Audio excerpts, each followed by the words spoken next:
Terima kasih Anda kembali menyaksikan Ayus Pagi. Pemirsa, anggota Kabinet Merah Putih mengikuti upacara Parade Senja di Akademi Militer Magelang, Jawa Tengah. Meski diguyur hujan, Presiden Prabowo Subianto dan seluruh anggota Kabinet mengikuti rangkaian upacara dengan kompak dan hikmat.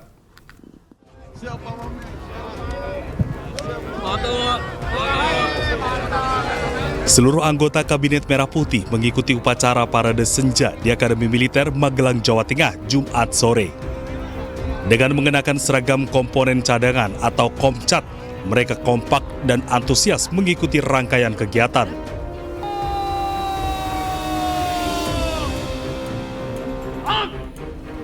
Para menteri dan wakil menteri ini datang dari sudut berbeda dan langsung berkumpul di posisi masing-masing dengan diiringi marching band.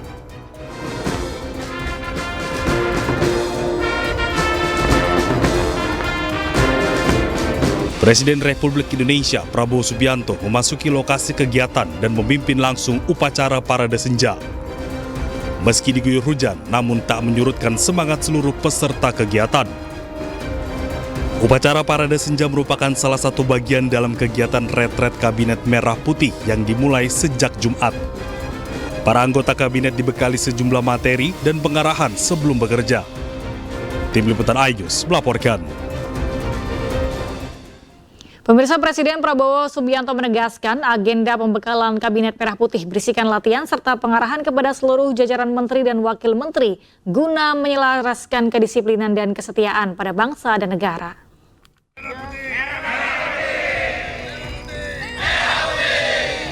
Pengarahan dari Presiden Prabowo Subianto secara langsung diberikan kepada menteri dan wakil menteri berjalan dengan kompak dan solid di Akademi Militer Magelang, Jawa Tengah, Jumat siang.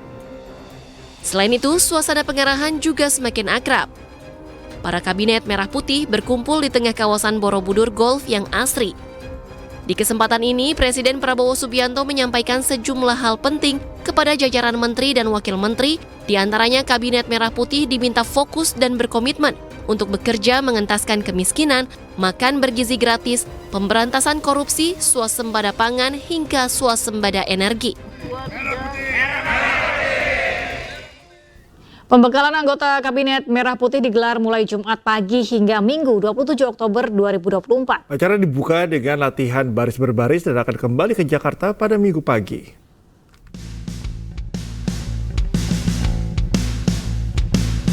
Kegiatan pembekalan Menteri Kabinet Merah Putih dimulai sejak Jumat pagi. Layaknya militer, acara dibuka dengan latihan baris berbaris dan gerak badan. Tak lupa, para menteri menggunakan pakaian ala militer kecuali Kapolri yang menggunakan seragamnya. Setelah makan pagi, rencananya para menteri akan mendengarkan pengarahan Presiden.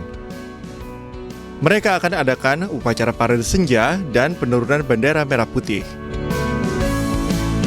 Pembekalan pada Jumat 25 Oktober 2024, Kabinet Merah Putih banyak melakukan kegiatan bersama seperti gerak badan dan latihan baris berbaris pengarahan Presiden kepada para Menteri Kabinet Merah Putih.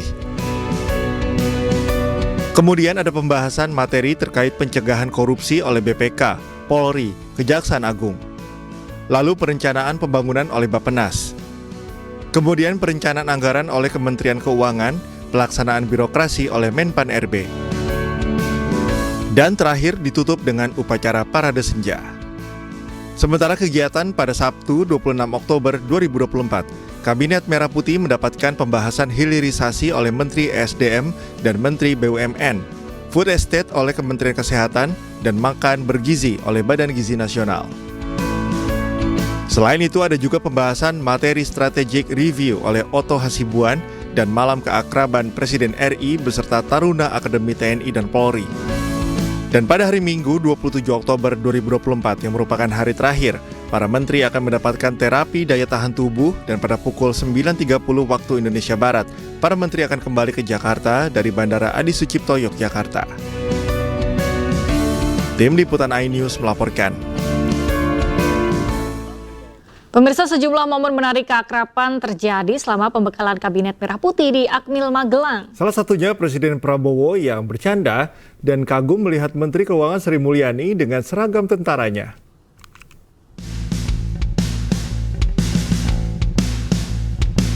Sejumlah momen menarik terjadi saat pembekalan Kabinet Merah Putih di Akmil Magelang, Jawa Tengah. Salah satunya saat Presiden Prabowo kagum melihat Menteri Keuangan Sri Mulyani mengenakan seragam tentaranya. Presiden bahkan bercanda, membandingkan Sri Mulyani mirip dengan Kepala Staf Angkatan Laut Amerika Serikat, yang juga seorang wanita. Laksamana, Kepala Staf Angkatan Laut Amerika, wanita. Saya dikasih dong, Pak.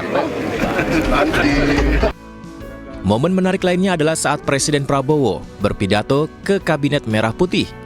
Ia meminta kepada para menteri dan wakil menterinya tidak setia ke Prabowo, tapi harus setia ke bangsa dan negara Indonesia. Saya benar-benar mengatakan saudara tidak setia kepada Prabowo, setia kepada bangsa dan negara Indonesia. Saya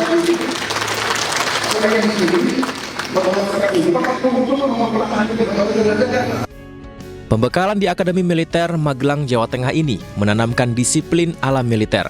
Pembekalan di Akmil juga untuk meningkatkan kecintaan kepada bangsa Indonesia. Sejumlah anggota Kabinet Merah Putih mengabadikan momen mereka menjalani pembekalan di Akmil Magelang. Ya, seperti yang diunggah oleh Wakil Menteri Dalam Negeri Bima Arya Sugiarto melalui media sosialnya sambil mengenakan seragam tentara.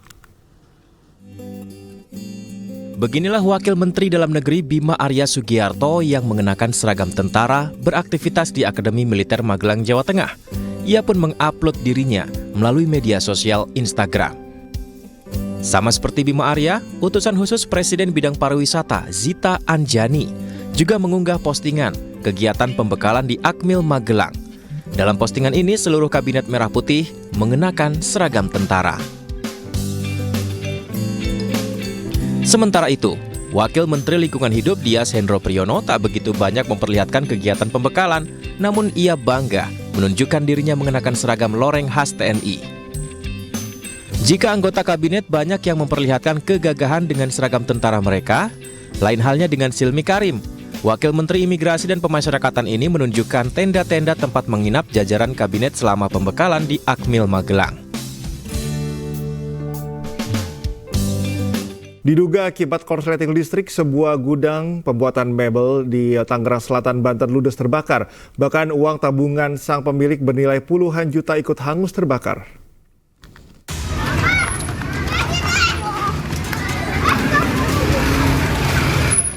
Kobaran api nampak membesar dan membakar sebuah gudang mebel di Jalan Haji Sarmah, Pondok Aren, Tangerang Selatan, Banten. Banyaknya material mudah terbakar serta tiupan angin kencang membuat api dengan cepat merambat ke seluruh bagian dalam gudang. Diduga kebakaran terjadi karena korsleting listrik saat ditinggal pemiliknya menunaikan ibadah sholat Jumat. Bahkan dalam peristiwa ini, uang tabungan sang pemilik senilai 40 juta rupiah pun ikut hangus terbakar. Iya, uang celengan, Pak. Habis ludes kebakar? Habis masih ada dikit-dikit, ada yang hangus dibakar, ada kali 40 jutaan. 40 jutaan? Habis tinggal ini ada yang... 6 mobil pemadam kebakaran dikerahkan ke lokasi guna memadamkan api. Namun sulitnya sumber mata air membuat proses pemadaman terkendala. Pemadaman api udah sekitar setengah jam, berhubungan ini titik airnya jauh, jadi kami menunggu titik air dulu, Pak. Api pada akhirnya berhasil dipadamkan 1 jam kemudian. Dari Tangerang Selatan, Banten, Nunung Purnomo, iNews melaporkan. Sejumlah pemancing merekam seekor buaya yang sedang asyik berenang di tepian perairan tepat di bawah kaki jembatan Suramadu. Video ini pun viral di media sosial.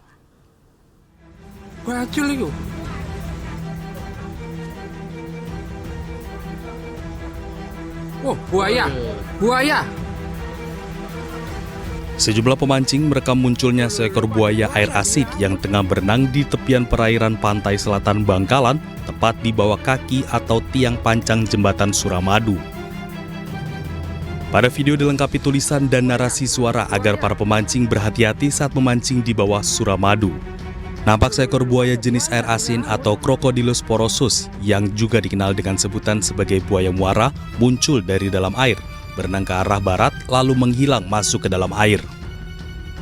Di sekitar kawasan Suramadu memang sering jadi spot memancing oleh banyak orang.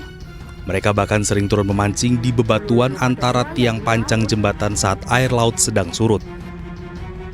Menanggapi viralnya video tersebut, pihak Satpol Air setempat menyatakan masih menelusuri dan menyelidiki terkait kebenarannya. Polisi juga menghimbau agar masyarakat tidak panik dan gampang percaya. Terkait adanya video yang viral di bawah jembatan Suramadu ada buaya, kami sampai saat ini belum mendapatkan informasi bahwa berita tersebut apakah benar ada di bawah jembatan Suramadu. Kepada masyarakat, terutama masyarakat di perairan, masyarakat nelayan, agar jangan gampang mempercayai berita tersebut, karena belum tentu berita tersebut benar dan tempat atau lokasinya juga belum tentu di bawah jembatan Suramadu. Meski belum ada laporan masuk, pihak kepolisian akan segera turun melakukan pemeriksaan guna menindaklanjuti viralnya video temuan buaya ini sebagai langkah preventif. Dari Bangkalan, Madura, Taufik Syahrawi, iNews melaporkan. BKSDA Kalimantan Tengah menyelamatkan 2 satwa dilindungi, yaitu orang utan yang dilaporkan berkeliaran dan merusak kebun sawit warga. Induk dan anak orang utan tersebut masuk ke kebun warga diduga untuk mencari makan.